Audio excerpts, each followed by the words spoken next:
I'm looking at a letter dated March 16, 2020.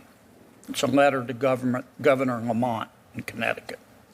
The title of it is Urgent Action Needed to Protect Individuals in Connecticut's Prisons and Jails from Coronavirus 19 Pandemic. Did you sign that letter? So I don't recall sitting here today, Senator. Here's your signature. Here is back here.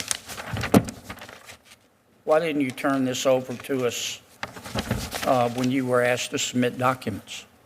So, Senator, I made every effort to search for everything that I had ever signed. That's not a letter I remember, but I will certainly take a look at that. And we found it just with a search on the internet.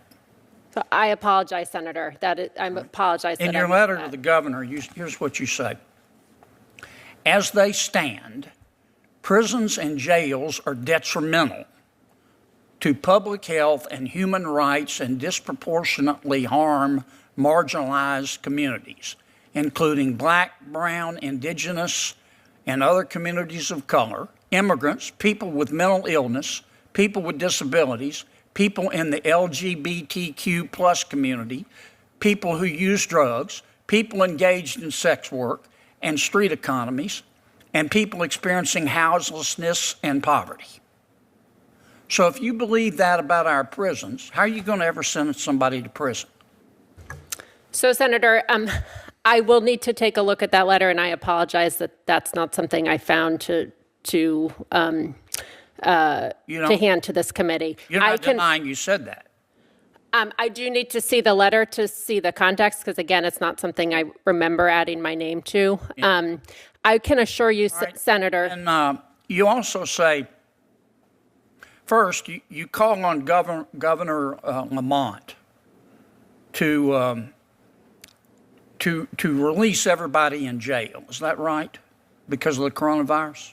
So again, Senator, I would need to see that letter in front of me. It certainly was not. You can find it just put your name into Google. You'll find it in about 3 nanoseconds. I will, Senator. I can assure you that You said in your letter, Professor, we call on Governor Lamont, state of Connecticut, and all Connecticut jurisdictions to immediate release to the maximum extent possible people incarcerated pre-trial and post-conviction. And then you go on to say, talking once again about our jails, the global COVID-19 pandemic is throwing into sharp relief the untenable state of our penal system and the need for sustained action to shrink its scale, shrink its size, and shrink its scope. You sound here like the district attorney in San Francisco. If you believe that, how are you going to ever send us anybody to jail, Professor? I can assure you, Senator, that I understand the role of the judge, and that I can assure you prison time is an appropriate sentence in many cases. That's not what you say here to the governor. You wrote the governor. This isn't some DoorDash delivery guy. You wrote the governor of your state 3 years ago. So again, Senator, in law school. So again, Senator, I would need to look at the letter. It sounds like it was written at the height of the pandemic, where governors were looking for. You also wrote the governor, you said people over the age of 55 are at the greatest risk for COVID-19, but also pose the least public safety risk to our communities. People in this age group can and should be released immediately to mitigate the spread of COVID-19. You think the governor if you're over the age of 55, he should let everybody go? No, Senator, that's not a position. That's what you said. Okay. Here it is, biggest Dallas. Again, Senator, I will look at that letter. I can assure you that. Find it on Google, Professor.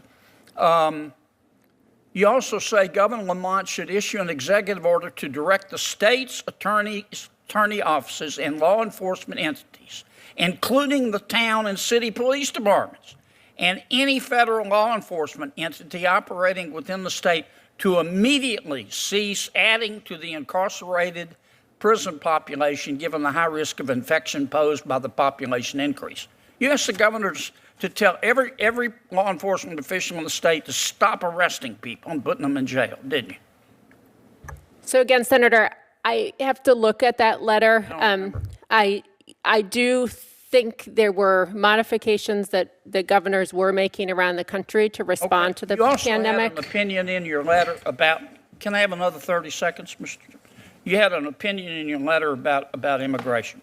You said, immigration detention poses the same health risks to jails and prisons, and Connecticut law enforcement must stop feeding people into the unsafe and inhumane immigration detention system.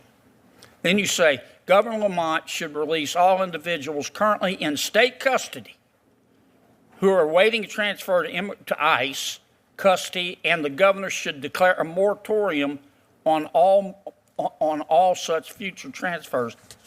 How, if somebody is in our country illegally and commits a crime, are you going to put them in jail if you believe this about immigration?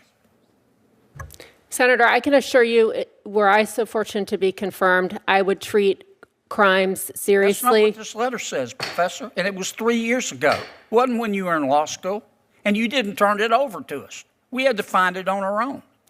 Senator, the chair's been generous in time. I think you've had